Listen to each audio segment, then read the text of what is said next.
Je vais vous parler de la libération du Mexique, la libération du Groenland, la libération du Panama. Il y Et a du un autre Canada. et du Canada, oui, et Faut du pas Canada. l'oublier. Non, non, non, faut pas l'oublier. Ça commence à faire beaucoup. J'ai plus assez de doigts. Il y a donc une autre libération que cette fois-ci Elon Musk, mais aujourd'hui. Comme tu le disais tout à l'heure, Thomas, on ne sait pas si ça vient de Elon Musk ou si ça vient de Trump, ou si ça vient de l'un ou de l'autre. Hein. Ils parlent d'une même voix pour l'instant. En tout cas, ils parlent d'une même voix. Et donc, on a eu Elon Musk qui nous a lancé un petit sondage, mine de rien. Un petit sondage, un petit sondage sur X, sur une question. Personne ne lui a demandé. Juste comme ça, est-ce que vous préférez les burgers ou les hot dogs? C'est à peu près le même niveau. Hein. C'est exactement. Et donc, la question... Tiens, vas-y Thomas, tu vas la lire et pendant ce temps, je vais aller voir les résultats du sondage et je vais vous les donner. Donc, vas-y. Elon Musk demande oui ou non, les États-Unis devraient libérer, encore une fois on voit le mot libérer, le peuple anglais de leur gouvernement tyrannique. Ouais, alors, Oui ou non? Oui ou non? Oui alors, ou non, on devrait. Je suis sur le compte de Elon Musk. J'y vais pas souvent. Hein, de votes. De quoi? Combien de vues déjà? Ouais. Combien de vues, d'après vous, sur ce petit sondage, Cody? Vu que c'est un post... Il reste encore 11 heures. Il reste encore 11 heures. Vu que c'est un post qui est beautiful, intelligent et kind, je dirais qu'il est à 50 à 70 millions. Je crois que je suis en dessous de la barre, mais... Ouais, non, t'es au-dessus de la barre.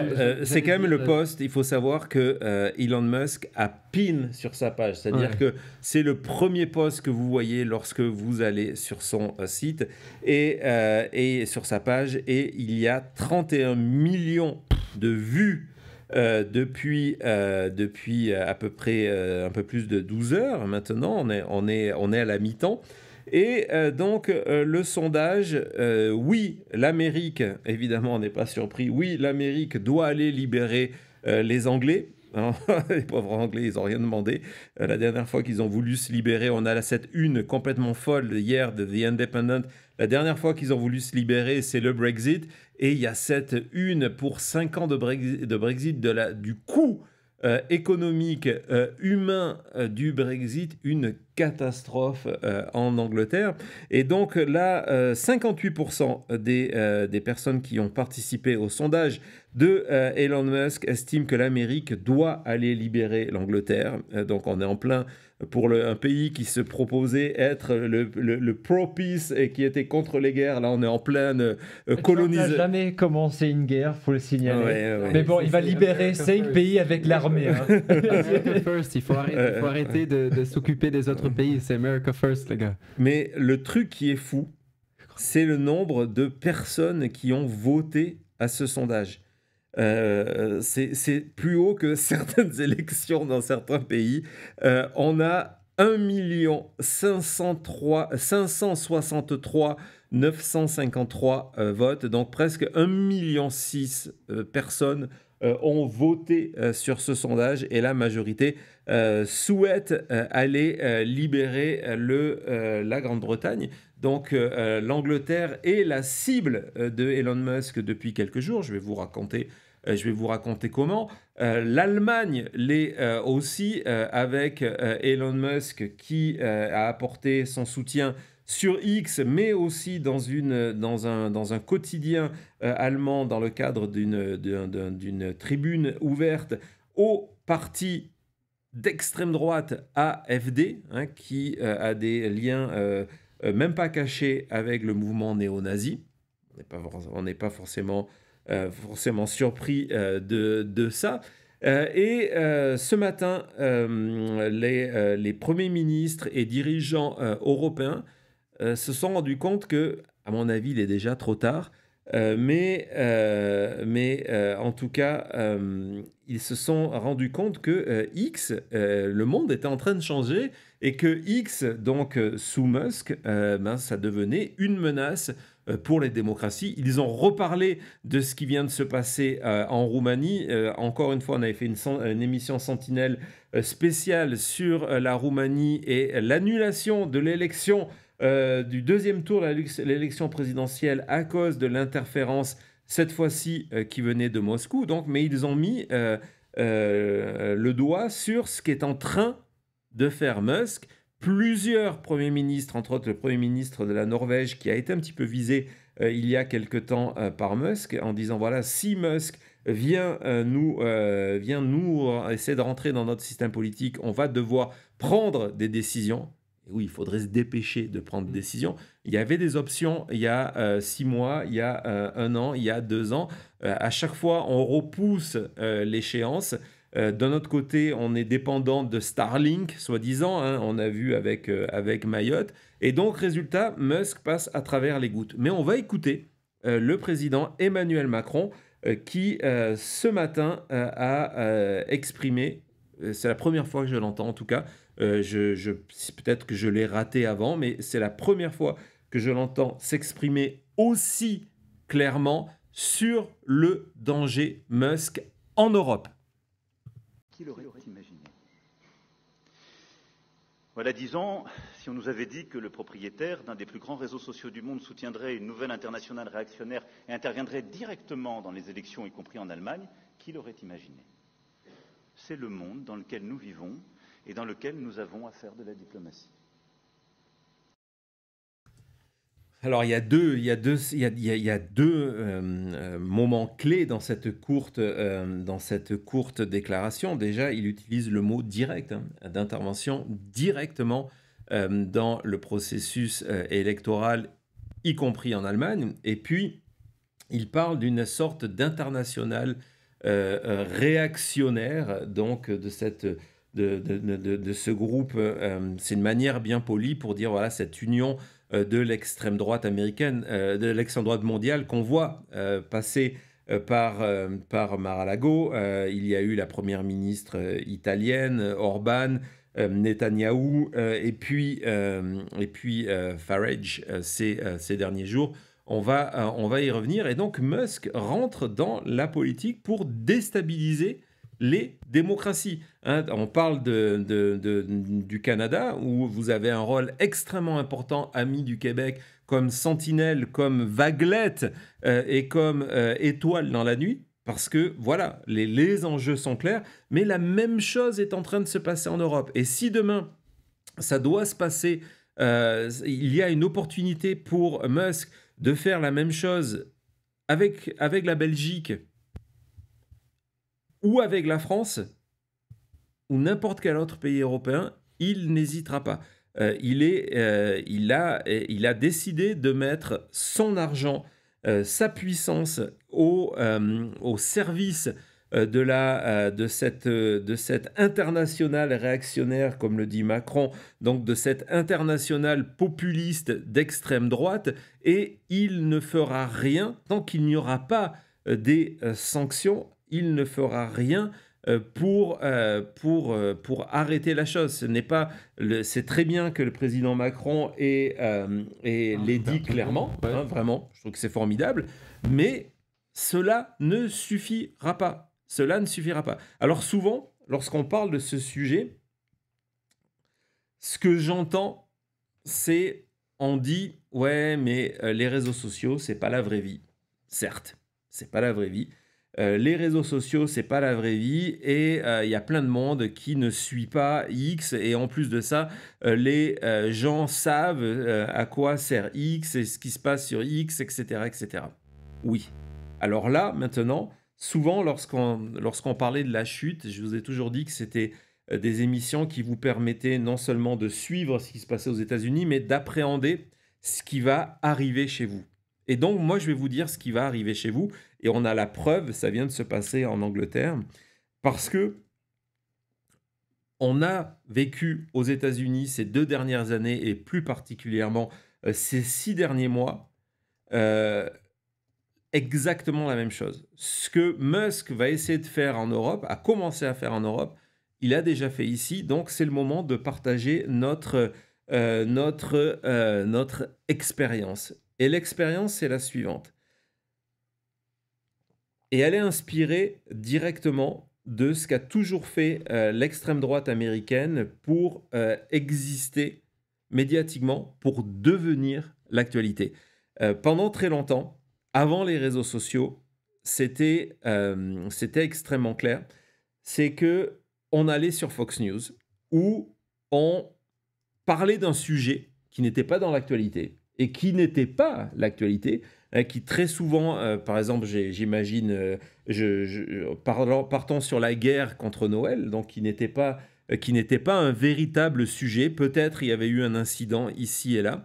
Et donc Fox News en parlait de multiples fois pour que ça devienne un sujet d'actualité sur Fox News et pour mettre la pression sur les autres médias. Donc la première étape, c'est de dire « Ah, regardez, si les autres médias n'en parlent pas, c'est qu'ils font partie de la guerre contre Noël. » Vous pouvez mettre n'importe quelle conspiration et vous avez compris ce que je veux dire. Et du coup, ça forçait les autres médias parce qu'ils étaient harcelés en disant « Mais pourquoi vous, CBS, vous êtes aux ordres du pouvoir, vous êtes aux ordres du Deep State, pourquoi vous ne parlez pas de ce problème alors que c'est un problème super important? La première chaîne d'information n'arrête pas de nous en parler depuis 3 jours et vous ne dites rien. » Et résultat, cette information qui n'était pas une information, d'un coup est traitée par les autres médias qui sont obligés de le faire. Musk, c'est exactement la même chose. Il utilise son réseau de la même chose. Il va pendant des jours harceler une personne, un gouvernement, ou mettre en cause des personnes, ou défendre une cause avec la chambre d'écho qu'on lui connaît. Et cet acharnement va faire que, on va se tourner vers les médias en disant « Ah, mais pourquoi vous n'en parlez pas ?» Donc, les médias se sentent obligés d'en parler, alors que la règle, c'est toujours « Don't feed the troll ». Et Musk a compris les mécanismes du trollisme pour rentrer dans les médias. Et résultat, quelque chose qui n'était pas d'actualité, on va voir ce qui se passe en Angleterre, devient l'actualité. Et je vais vous montrer ce week-end, par rapport à Farage, Musk, je vous avais raconté comment il a reçu Farage à Mar-a-Lago. Combien, il lui avait promis combien? 100 millions, je crois. Voilà, 100 millions. Et là, Musk fait un tweet en expliquant que le Reform Party, donc le parti d'extrême droite, a besoin d'un nouveau leader. Parce que en fait, il y a une scission entre Farage et Tommy Robinson. Tommy Robinson en Angleterre est en prison actuellement. C'est quelqu'un encore plus à l'extrême droite de Farage. Farage a refusé d'apporter son soutien à Tommy Robinson. Musk apporte son soutien à Tommy Robinson. Ouais. Et donc, résultat, Musk fait ce tweet. C'est un tweet de troll. Il n'a aucun pouvoir. Il n'est pas anglais. Il n'est pas membre du Reform Party. Il n'a aucun pouvoir. Mais résultat, sauf que on va voir la manière dont le tweet, d'un coup, devient l'actualité. On va dans le sens contraire. On va sur la BBC, qui est la source d'information, la chaîne la plus importante d'information en Angleterre, qui passe en mode breaking news. C'est une notification push sur iPhone où la déclaration de Musk sur X devient une news.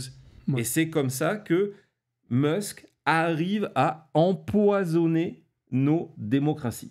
Elon Musk devient la breaking news. En fait, on revient à la question que tu as posée en début d'émission. Est-ce que les breaking... Je ne sais plus comment tu as formulé, mais est-ce que Elon Musk fait des breaking news ou est-ce que Elon Musk est la breaking news? En ce moment, ce que Elon dit, ce que Elon fait devient de la breaking news. Et en fait, il a compris ça, il a tordu ça comme arme qu'il arrive à utiliser pour son bien. Ouais, on en revient à la question du narratif. Il impose le narratif. Et ces dernières semaines, il a imposé le narratif autour d'une affaire terrible de multiples viols en Angleterre pendant des années. Déjà, certains de ces tweets, il fallait faire des recherches pour comprendre qu'il parlait d'une affaire qui avait 20, 30, 40 ans. On avait le sentiment que ça se passait aujourd'hui. Avec cette idée que cette affaire-là, personne n'en a parlé parce que les responsables de ces viols de jeunes Anglaises étaient des Pakistanais et que donc, parce que le gouvernement, je continue dans la logique Musk, parce que le gouvernement de gauche en ce moment, le Labour, qu'il veut faire chuter pour qu'il y ait de nouvelles élections, il n'y en a pas avant 2029 de prévu en Grande-Bretagne, donc il veut faire chuter ce gouvernement-là. Parce que aussi, c'est un gouvernement qui a déclaré qu'il s'attaquerait à X. Donc, Musk veut les faire chuter. Donc, en disant, parce que ce gouvernement-là est woke et n'a pas voulu parler de cette affaire parce que c'était des Pakistanais musulmans qui violaient des jeunes Anglaises. Et on rentre dans le processus conspirationniste, QAnon, etc., avec cette idée qui marche à 100%, que la preuve, personne en a parlé. Personne en a parlé avant que X, rappelez-vous, c'est vous l'info, c'est ce qu'ils vous vendent en permanence, que c'est vous désormais les médias, avant que X, via Elon Musk, se mette à en parler. Alors c'est clair que c'est une affaire qui aurait pu être traitée autrement du côté de l'Angleterre. Mais en fait, Musk joue sur le côté instantané de notre monde, où les gens ne se souviennent pas forcément d'un événement qui s'est déroulé il y a 10 ans.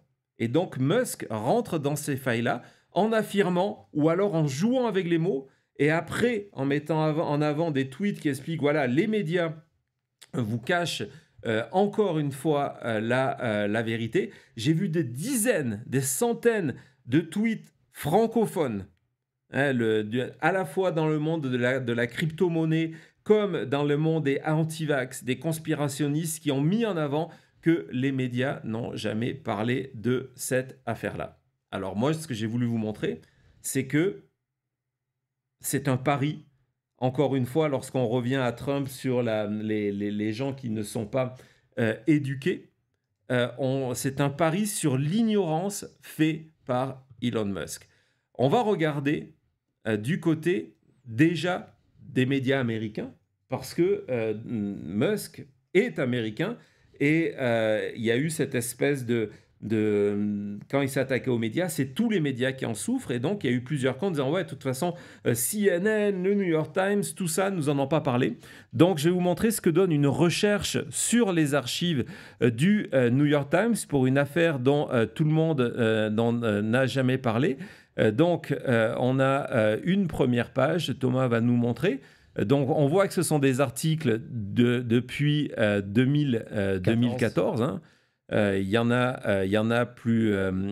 et d'ailleurs, qui parle, hein, on voit le 1er novembre 2014, qui parle de ces questions de race, de savoir si c'était un problème. Donc, on voit que ils en ont parlé plusieurs fois en 2014, 1400 enfants sexuellement abusés en Angleterre à Rotherham. Donc voilà, on en voit un troisième. Ça, c'est le New York Times qui n'en a jamais parlé. On va du côté du Washington Post, cette fois-ci, qui sont 9 articles quand même. 9 articles, ouais. On vient de sortir. Ouais, et puis il y en a plein d'autres, mais c'est pour vous montrer que, voilà, le Washington Post en a parlé. Septembre et août 2014. Voilà. CNN en a aussi parlé. Voilà. Il y a un journaliste américain qui s'appelle Matthew Iglesias qui est allé rechercher, en fait, le média qui en a le moins parlé de cette affaire-là, c'est Fox News. Ils en ont parlé, mais c'est eux qui en ont le moins parlé, peut-être parce que Murdoch est actionnaire de nombreux médias britanniques, je n'en sais rien. Donc ça, c'est du côté américain, et j'aurais pu poursuivre les exemples à l'infini. Je vais vous montrer une sélection, quelqu'un a posté très rapidement sur la France. Donc c'est quelqu'un qui a posté ça sur X pour vous montrer que les médias français, on reconnaît TF1 Info, Le Monde, Libé, avaient parlé de l'affaire. Encore une fois, je vous invite, si vous êtes sur Le Monde, allez taper les mots-clés sur l'appareil de recherche. Vous allez voir plusieurs articles sur le sujet. Mon ami Pierre Monégier, qui est un des rédacteurs de Envoyé spécial, a eu le tort, entre guillemets, de préciser sur X que Envoyé spécial, à l'époque, avait fait un sujet d'émission là-dessus. Je ne vous dis pas les attaques qu'il s'est reçues. Et donc, on se dit, OK, bon, c'est pas les États-Unis qui ont couvert le truc, c'est pas la France, tout le monde en a parlé, contrairement à ce que dit Elon Musk. Donc, on va se dire, il faut aller voir du côté anglais. Alors, le premier quotidien, qui est le quotidien le plus prestigieux, l'équivalent du Monde, qui a parlé de cette affaire-là, c'est The Times. Donc, le Times a un ouvrage qui s'appelle The History of the Times, qui, journaliste par journaliste, chronique, cite le nombre d'articles. Et vous allez voir, ça c'est le premier journaliste qui a vraiment couvert cette affaire-là. C'est tous les articles parus sur le sujet dans The Times. Mais ce qui est triste, c'est que même si tu as toutes ces informations qu'on vient de présenter, c'est que la plupart des personnes n'auront jamais cette information-là. Ils n'auront que les tweets d'Elon qui sont là pour provoquer une réaction. Que la réaction est justifiée ou pas, le truc, c'est une manipulation. Et c'est ce qu'on a vu avec Elon depuis le début de prendre ce mouvement de droite, c'est que c'est pas quelqu'un nécessairement de droite, c'est quelqu'un qui voit la droite en étant un outil pour s'enrichir. Et c'est pour ça que un vrai sujet de droite, c'est de s'opposer à la Chine, mais il ne le fait jamais, parce que c'est l'argent. Et là, c'est encore une fois, c'est fou de voir exactement les mêmes mécanismes qu'aux États-Unis. Aux États-Unis, c'était les trans qui vont faire exactement pareil avec tes enfants.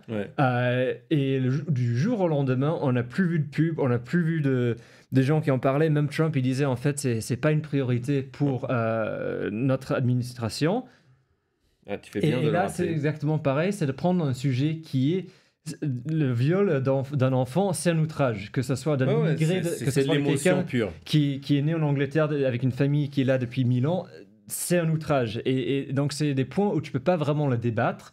Tu peux pas dire non, en fait, c'est pas mauvais, mais c'est la manière dont il le fait, et c'est vraiment horrible de voir. Et c'est une forme de fake news, et c'est une forme de manipulation qui est honnêtement abject. Des termes que je peux pas utiliser abject, en direct, mais c'est aberrant de voir ça. C'est vraiment une très bonne mise au point, Cody. Et effectivement, le parallèle avec, dans les derniers mois de la campagne, y compris sur X, Musk, sur cette omniprésence de la menace des trans qui a disparu du jour au lendemain une fois que Trump a été élu. Là, on tombe dans on a vu comment a monté le phénomène QAnon, qui était justement sur l'enlèvement, le viol d'enfants, le sang utilisé par le Deep State, par les stars, le Pizzagate, etc., etc.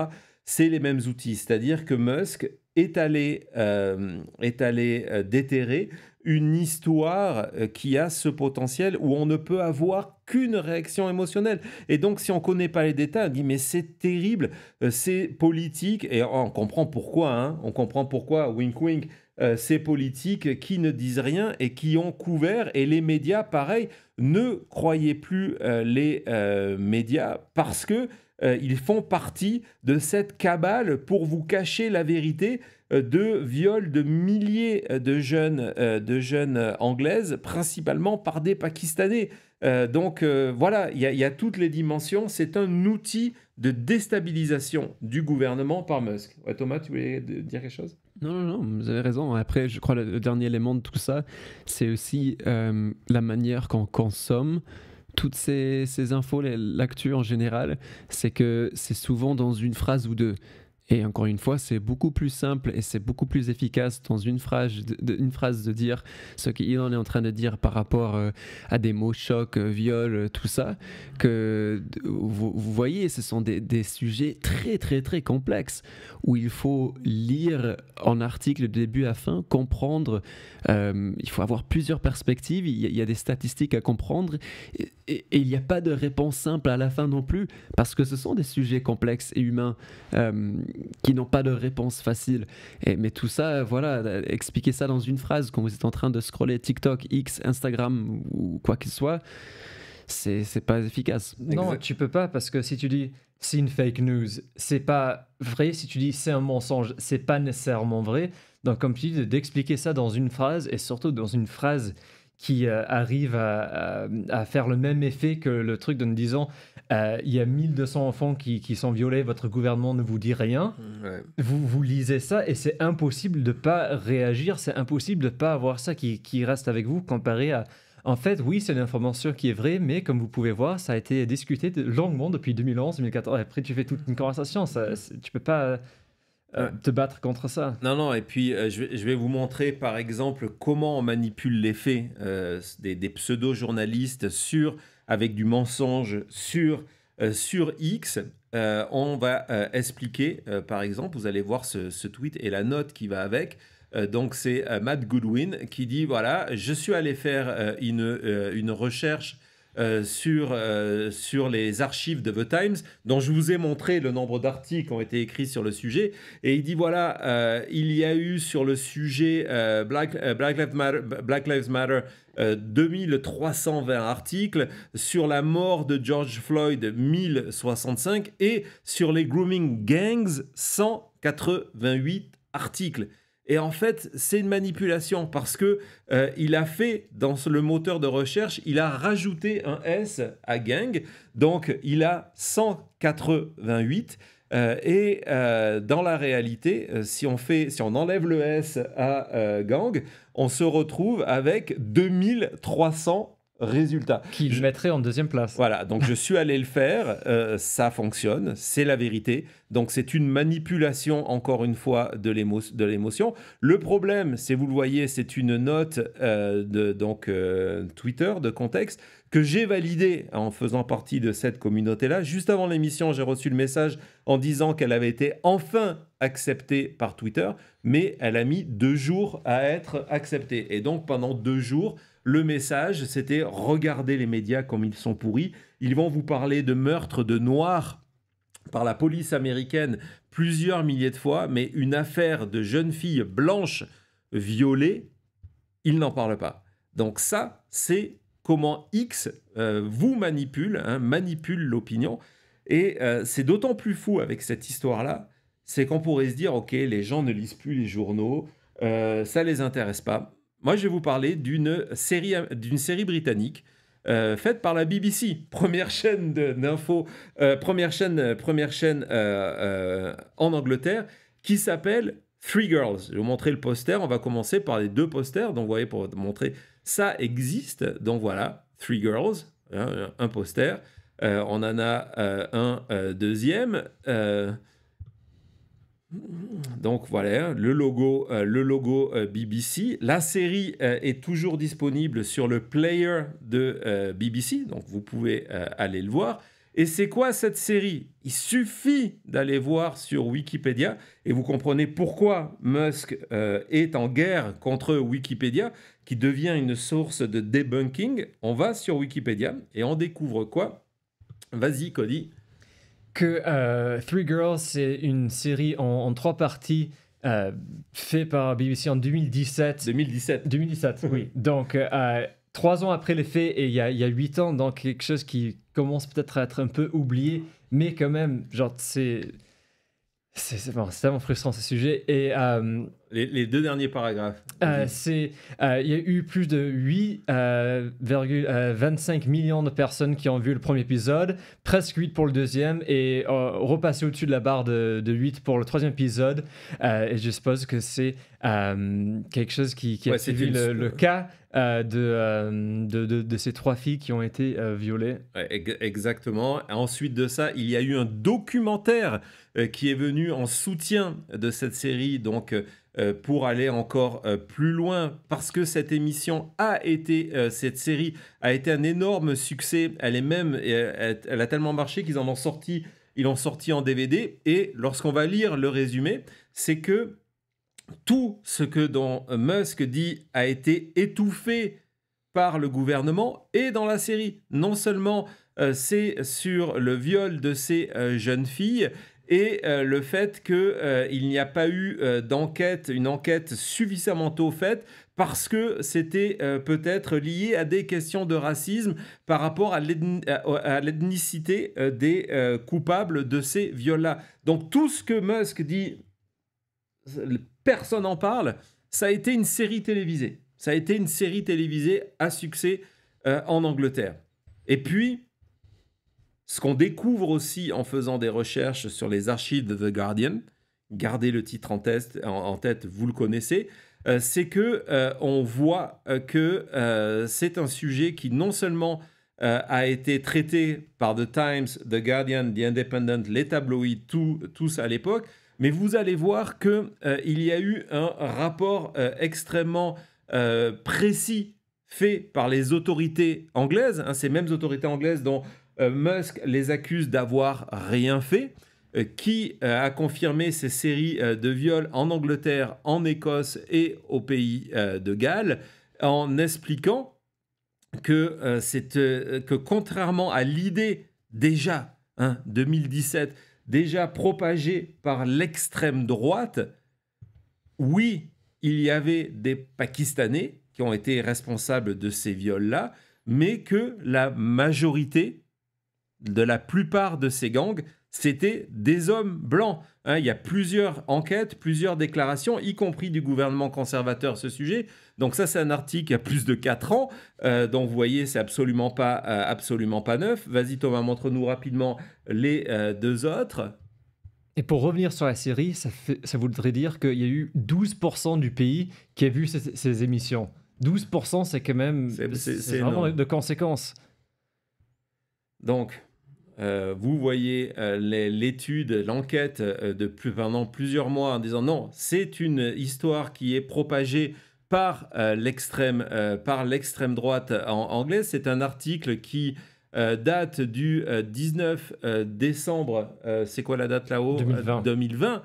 Donc, en 2020, on en parle encore. Déclaration, vous allez voir, de ce qui est le Premier ministre de l'époque en disant non, voilà. 2023. Donc, en 2023, on en parle encore. Donc, quand Musk dit on n'en parle pas, c'est faux. Et donc, évidemment, il a la réponse pour ça.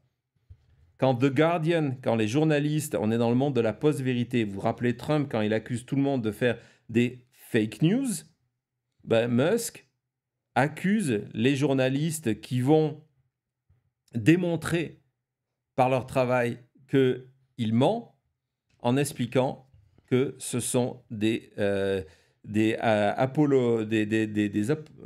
plus comment on dit, de la pédophilie, c'est-à-dire qu'ils défendent, ils font l'apologie de la pédophilie. Fin du débat. Qu'est-ce qu'on peut répondre à ça ? Je peux pas parce que maintenant tu es plus sur un débat. Ouais, non, t'es plus sur un débat, j'allais dire, sur le sujet, mais en fait, il n'y a même plus de débat parce que là, de voir à chaque fois qu'il y a quelqu'un qui n'est pas content et qu'on balance cette carte-là, ça sert plus rien d'avoir une discussion parce que tu peux pas en avoir un. Tu peux avoir une conversation. Désolé, qu'est-ce que tu veux dire? Non, n'oubliez pas que toutes ces conversations, ce débat et tout ça, ça se passe sur le terrain de Musk quand même. C'est certain, c'est certain. Ça se passe sur X. Encore un message qui est beau, qui est gentil et qui est de l'information. C'est vraiment bien Elon de prendre la charge sur ça. Voilà, c'était ce que je voulais vous raconter sur Elon Musk. C'est assez important. On va partir dans un monde qui n'est pas très loin.